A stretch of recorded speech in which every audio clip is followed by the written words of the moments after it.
आज के हमारे इस वीडियो का टॉपिक है Dutch fan regulator save electricity. मतलब कि हम जो फैन को कम ज़्यादा स्पीड करने के लिए जिस रेगुलेटर का उपयोग करते हैं वो रेगुलेटर के उपयोग से क्या हमारी इलेक्ट्रिसिटी मतलब बिजली की बचत होती है या नहीं होती। असली में हमारे इस वीडियो का टॉपिक ये है कि अगर मैं फैन को 1 स्पीड पे चलाता हूँ और मैं फैन को 5 स्पीड पे चलाता हूँ तो मेरा जो फैन है वो फैन 1 की स्पीड में क्या बिजली की खपत कम करेगा या नहीं। और दोस्तों यह जो प्रश्न है ये इलेक्ट्रिकल के इंटरव्यू के नजरिए से भी काफी ज्यादा इंपॉर्टेंट है। तो इंटरव्यू में आपको क्या जवाब देना है वो भी आज के इस वीडियो के आखिरी में आप जान लेंगे। तो वीडियो को स्टार्ट कर लेते हैं। दोस्तों सबसे पहली चीज, हम फैन रेगुलेटर का उपयोग क्यों करते हैं। इसका उपयोग हम बिजली के बिल को कम करने के लिए नहीं, हम हमारे फैन की स्पीड को कम करने के लिए, मतलब हमारा फैन थोड़ा धीरे घूमे इसके लिए करते हैं। और दोस्तों मैंने आपको कई बार बताया कि अगर मैं किसी भी मोटर की स्पीड को कम करूंगा तो उसके लिए मैं क्या करूंगा, उस मोटर के अंदर मैं कितने वोल्टेज दे रहा हूं उस वोल्टेज को मैं कम कर दूंगा। वोल्टेज को कम करते ही मेरी मोटर की स्पीड कम हो जाएगी। और यही चीज हम फैन के अंदर भी करते हैं। हमारा जो फैन का रेगुलेटर होता है इसकी मदद से हम जो सीलिंग फैन के अंदर जो वोल्टेज को दे रहे हैं वो वोल्टेज हम कम कर देते हैं, जिसकी मदद से हमारे जो फैन की स्पीड है वो स्पीड कम हो जाती है। अब दोस्तों इन सभी के बाद में हमको एक बात का यह ध्यान रखना है कि हमारी जो इलेक्ट्रिसिटी की जो बचत होगी वो बचत किससे होगी, हम ये जो वोल्टेज है इस वोल्टेज को किस तरीके से कम कर रहे हैं, मतलब वोल्टेज को किस तरीके से कंट्रोल कर रहे हैं। इसे दोस्तों मैं आपको आसान शब्दों में बताऊं तो हमारे जो फैन के रेगुलेटर होते हैं ना ये मुख्य 2 भागों में बैठे होते हैं। तो दोस्तों आपको इन दोनों फैन रेगुलेटर में से कौन सा रेगुलेटर का उपयोग करना चाहिए जिससे हमारी इलेक्ट्रिसिटी की बचत हो वो भी मैं आपको इस वीडियो के अंदर बताऊंगा। अभी तो सबसे पहले हम बात कर लेते हैं आखिर हमारे रेगुलेटर 2 टाइप के कैसे होते हैं। तो दोस्तों हमारा पहला रेगुलेटर होता है वो इलेक्ट्रिकल रेगुलेटर होता है और दूसरा जो होता है हमारा इलेक्ट्रॉनिक रेगुलेटर होता है। अब दोस्तों इलेक्ट्रिक रेगुलेटर और इलेक्ट्रॉनिक रेगुलेटर इन दोनों में फर्क क्या है, इन दोनों का जो आखिर में जो लास्ट काम है ना वो लास्ट काम बिल्कुल एक ही है। दोनों का काम क्या है, हमारे वोल्टेज को कम करना, और वोल्टेज को कम करेंगे तो हमारा क्या होगा, हमारे फैन की स्पीड कम हो जाएगी। पर आखिर हमारा वोल्टेज किस तरीके से कम हो रहा है वो आपको जान लेना चाहिए। ये आपके इलेक्ट्रिकल इंटरव्यू के नजरिए से काफी ज्यादा जरूरी है। सबसे पहले हम बात कर लेते हैं आखिर इलेक्ट्रिकल रेगुलेटर कैसे काम करता है। तो दोस्तों हमारा जो इलेक्ट्रिकल रेगुलेटर होता है इसके अंदर हमारा उपयोग किया जाता है रेजिस्टेंस का। अब दोस्तों ये रेजिस्टेंस का उपयोग किस तरीके से किया जाता है तो इसको समझना काफी ज्यादा सिंपल है। जैसे कि हमारा एक फैन है और यहाँ पे हमने बीच में यूज कर लिया एक रेगुलेटर, ठीक है, ये हमारा है रेगुलेटर। और ये जो फैन है इस फैन को मैंने यहाँ से दे दिया न्यूट्रल। अब मेरे को सिर्फ इसको एक फेज देना है इसको चलाने के लिए, तो मैंने फेज को सबसे पहले रेगुलेटर के अंदर दिया और फिर हमने रेगुलेटर से जो आउटपुट निकला उसको मैंने सीलिंग फैन के अंदर फेज दे दिया, तो मेरा फैन चल स्टार्ट हो गया। अब मैं क्या करता हूँ दोस्तों, हमारा जो रेगुलेटर है इस रेगुलेटर को यहाँ से स्पीड इसकी कम कर देता हूँ। तो जैसे मैं इसकी स्पीड कम करूंगा ना तो हमारा जो लाइन है, जो हमारा वायर है, इस वायर से जो हमारा करंट और वोल्टेज फ्लो हो रहा है उसके बीच में आ जाएगा हमारा रेजिस्टेंस। और जो रेजिस्टेंस क्या करता है, ये रेजिस्टेंस हमारे इलेक्ट्रिकल सर्किट के अंदर रुकावट पैदा करता है। दोस्तों रेजिस्टेंस की वजह से हमारे फैन की स्पीड कैसे कम हो रही है ये भी आप आसानी से पता कर सकते हो। किस तरीके से पता करोगे, इसके लिए एक फॉर्मूला होता है V = I × R। अभी जो मैंने यहाँ पे फॉर्मूला लिखा है ना दोस्तों ये हमारे ओम्स लॉ का है, इससे आपको कोई भी मतलब नहीं है। आपको सिर्फ जो फॉर्मूला है इस फॉर्मूले के अंदर हमारे वैल्यू को पुट कर देना है। तो जैसे हम मान लेते हैं हमारा जो करंट है वो करंट है हमारा 1, ठीक है, हमारा जो फैन है वो फैन हमारा कंटिन्यू 1 एम्पीयर करंट ले रहा है, हम ऐसा मान लेते हैं। और इसके बाद में करंट के साथ में अगर मैं रेजिस्टेंस को जैसे मल्टीप्लाई करता हूं ना तो यहाँ पे आ जाएंगे मेरे वोल्टेज। तो अब हम मान लेते हैं कि हमने इस रेगुलेटर की मदद से यहाँ पे बीच में रेजिस्टेंस को लगा दिया और जो रेजिस्टेंस है वो मान लेते हैं 10 ओम का है। तो मैं क्या करूंगा, यहाँ पे 10 से करंट को मल्टीप्लाई कर दूंगा, तो I × 10 कर दिया, तो ये आ गया मेरा 10। तो ये क्या है, 10 वोल्टेज। तो दोस्तों यहाँ पे जो 10 वोल्टेज आए ये हमारा यहाँ पे जो रेगुलेटर है ये रेगुलेटर इसको ड्रॉप कर दे रहा है। ड्रॉप मतलब इसको रोक दे रहा है। जैसे हमारे सीलिंग फैन के अंदर पहले 240 वोल्टेज आ रहे थे तो अब 10 माइनस कर दीजिए, इसमें मात्र 230 वोल्टेज जा रहे होंगे। तो अगर हमारे सीलिंग फैन के अंदर वोल्टेज कम हो जाएगा तो इसी तरह हमारे सीलिंग फैन की जो स्पीड है वो स्पीड भी कम हो जाएगी। तो हमारा जो इलेक्ट्रिकल रेगुलेटर होता है इसके अंदर हम क्या करते हैं, इसकी वैल्यू को बढ़ाते जाते हैं और हमारे यहाँ पे रेजिस्टेंस की वैल्यू को बढ़ाते रहते हैं। और रेजिस्टेंस की वैल्यू ज्यादा बढ़ती है तो हमारा जो वोल्टेज ड्रॉप है वो वोल्टेज ड्रॉप भी ज्यादा हो जाता है, जिसके कारण हमारा जो फैन की स्पीड है, जो मोटर की स्पीड है वो हमारी ऑटोमेटिक कम हो जाती है। दोस्तों इस तरीके से तो काम करता है हमारा इलेक्ट्रिकल रेगुलेटर। अब ये इलेक्ट्रिकल रेगुलेटर कौन सा होता है तो मैं अगर आपको आइडिया दूं तो आपने देखे होंगे जो पहले के समय जो रेगुलेटर उपयोग में लिए जाते थे वो इतने बड़े बड़े होते थे। तो जो इतने बड़े रेगुलेटर होते थे ना वो हमारे इलेक्ट्रिकल रेगुलेटर होते थे। पर आजकल के समय आप जो देख रहे हैं वो है हमारे इलेक्ट्रॉनिक रेगुलेटर जो हमारे छोटी साइज में होते हैं।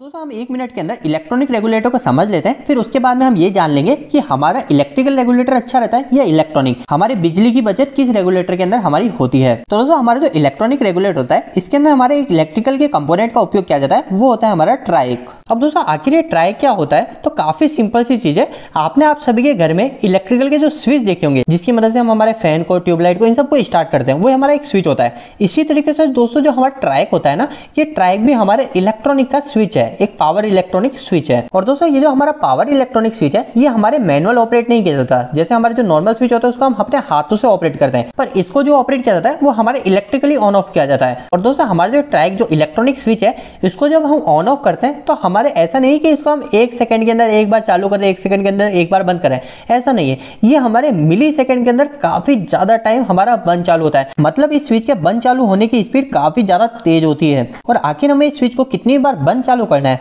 वो हमारे इसके कनेक्शन के ऊपर होता है। इसके अंदर हमारे 3 टाइप के कनेक्शन होते हैं, इसमें से एक होता है हमारा गेट। तो दोस्तों इसके ऊपर हमारा ट्राइक कैसे काम करता है इसके ऊपर हम अलग वीडियो के अंदर बात करेंगे। अभी हम सिर्फ इतना सा यह समझ रहे कि हमारा जो इलेक्ट्रॉनिक रेगुलेटर होता है उसके अंदर हमारा ट्राइक का इस्तेमाल किया जाता है। और हमारा जो ट्राइक होता है ये हमारा triac electrically on off switch होता है जो कि हमारी काफी ज्यादा स्पीड के अंदर बंद चालू होता है। इसके बाद में दोस्तों अब हम यह जान लेते हैं कि ट्राइक का क्यों इस्तेमाल किया जा रहा है। तो दोस्तों आप ये समझ लीजिए जैसे कि ये मेरा एक फैन है ना, ये मेरा एक फैन है और मैंने यहाँ पे अब जोड़ दिया ट्राइक। यहाँ पे मैंने जो रेगुलेटर लगाया ना इस रेगुलेटर के अंदर है मेरा ये ट्राइक, और इस फैन को मैंने यहाँ से दे दिया न्यूट्रल, और यहाँ से मैंने जो इसको फेज दिया वो फेज मैंने इस ट्राइक की मदद से दिया, मतलब एक इलेक्ट्रॉनिक रेगुलेटर की मदद से दिया। अब दोस्तों मैं ये चाहता हूँ कि हमारा जो फैन घूम रहा है इस फैन की स्पीड मेरी थोड़ी सी कम हो जाए, तो इसके लिए मैं क्या करूंगा, मैं रेगुलेटर पे जाऊंगा और स्पीड को कम कर दूंगा, एक स्पीड कम कर दूंगा।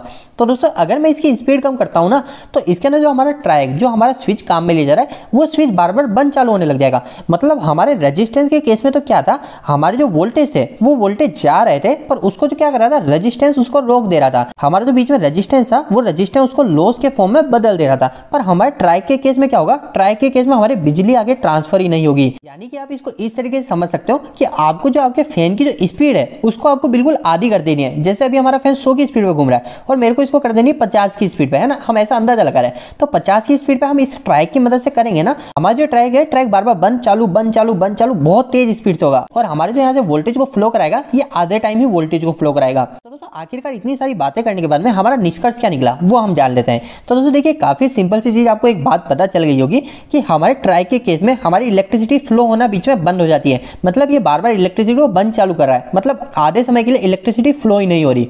पर हमारे रेजिस्टेंस के केस में क्या हो रहा था, रेजिस्टेंस के केस में इलेक्ट्रिसिटी कंटिन्यूसली फ्लो हो रही थी पर बीच में रेजिस्टेंस जो था वो रेजिस्टेंस हमारे इलेक्ट्रिसिटी को लॉस के फॉर्म में बदल रहा था। तो अब आप यहाँ पे आसानी से एक बात को समझ लीजिए, ये आप इलेक्ट्रिकल इंट्रो में बोल सकते हो कि हमने जो इलेक्ट्रिकल रेगुलेटर का इस्तेमाल किया था उसके अंदर हमारा रेजिस्टेंस होता है और जो रेजिस्टेंस होता है वो रेजिस्टेंस बीच में करता है हमारे पावर को लॉस, और जो पावर को लॉस करता है ना ये किस फॉर्म में करता है, ये हमारा हीट के फॉर्म में करता है। मतलब हमारे जो वोल्टेज जो करंट है वो वोल्टेज जो करंट बीच में हीट के फॉर्म में वेस्ट हो जाएगी, पर हमारे पंखे की स्पीड तो कम हो जाएगी पर हमारे जो वोल्टेज बीच में रुके वो पावर लॉस में कन्वर्ट हो गए। पर हम जब ट्राइक का इस्तेमाल करते हैं, मतलब हम जब इलेक्ट्रॉनिक रेगुलेटर का इस्तेमाल करते हैं तो इस समय क्या होता है, हमारे ट्राइक बार बार इलेक्ट्रिकल सप्लाई को ही बंद चालू कर देता है। और जो बंद चालू करता है ना इसका मतलब ये नहीं है वो हमारे फैन को पता चल जाए, ये काफी ज्यादा रैपिडली चेंज करता है बंद चालू बंद चालू। तो इसके इस्तेमाल से होती है हमारी सेविंग, मतलब हमारे बिजली की बचत हो जाती है। इसके अलावा दोस्तों आपने अभी तक इस वीडियो कंटिन्यू रखा है तो मैं आपको एक और महत्वपूर्ण बात को बताना चाहता हूँ कि अगर आप घर के अंदर रेगुलेटर ला रहे हैं तो सबसे पहली चीज तो इलेक्ट्रिकल रेगुलेटर का इस्तेमाल ना करें। इलेक्ट्रिकल रेगुलेटर आपने देखे जो पुराने समय में बड़े बड़े रेगुलेटर आते थे उनका इस्तेमाल ना करें। इसके बाद में सेकंड चीज आप इलेक्ट्रॉनिक रेगुलेटर का इस्तेमाल करेंगे, पर इलेक्ट्रॉनिक रेगुलेटर के अंदर भी 2 ऑप्शन आ जाते हैं। एक तो आ जाता है हमारा स्टेप वाला रेगुलेटर जिसके अंदर हमारे नंबर होते हैं 1 2 3 4 5, और एक और आ जाता है हमारा मूवेबल रेगुलेटर जिसके अंदर कोई नंबर नहीं होते, उसको हम कम ज्यादा स्पीड कर लेते हैं डायरेक्ट। तो आपको हमेशा जो उपयोग में लेना है ना वो स्टेप वाला लेना है जिसमें गिनती लिखी होती है 1 2 3 4। यह दोनों ही हमारे इलेक्ट्रॉनिक रेगुलेटर होते हैं, पर हमारा जो स्टेप वाला रेगुलेटर जो नंबर वाला रेगुलेटर है ये हमारा ज्यादा एफिशिएंट होता है, इसकी लाइफ भी ज्यादा होती है और ये हमारी जो पावर सेविंग करता है वो भी हमारी ज्यादा करता है। दोस्तों उम्मीद है कि आज के इस वीडियो के माध्यम से आपको कुछ बेहतर जानकारी मिली होगी। इस वीडियो को खत्म करने से पहले आपके लिए काफी महत्वपूर्ण सूचना है कि अगर आप कहीं पे इलेक्ट्रिकल या फिर मैकेनिकल फील्ड की पढ़ाई या फिर जॉब कर रहे हैं तो हमने एक वेबसाइट स्टार्ट करी जिसका नाम है www.engineeringdost.com। दोस्तों इस वेबसाइट पे आपको काफी अच्छे हिंदी में इलेक्ट्रिकल और मैकेनिकल से जुड़े आर्टिकल मिलेंगे और आपको यहाँ पे जो भी आर्टिकल मिलेंगे वो इतना शब्दों में होंगे कि यहाँ पे कोई 8वीं या 10वीं क्लास के लड़के भी जाकर इनको पढ़ते हैं वो भी अच्छे से इलेक्ट्रिकल और मैकेनिकल को समझ जाएंगे। तो दोस्तों एक बार हमारी वेबसाइट से जरूर जुड़िए। इसके लिए आप गूगल पे जाकर सर्च मार सकते हो इंजीनियरिंग दोस्त, और आपको वेबसाइट कैसी लगी प्लीज हमें वहाँ पे कमेंट बॉक्स में कमेंट करके जरूर बताइएगा। दोस्तों आपको यह वीडियो कैसा लगा, इस वीडियो को लाइक करके जरूर बताएं। अगर आपका कोई भी सवाल इस वीडियो के प्रति या फिर इलेक्ट्रिकल जुड़ा तो आप मुझे नीचे कमेंट बॉक्स में कमेंट करके पूछ सकते हैं। इलेक्ट्रिकल वीडियो अगर आप नहीं देखना पसंद करते हैं आज हमारे चैनल को सब्सक्राइब कर लीजिए। आज के लिए इतना ही, धन्यवाद।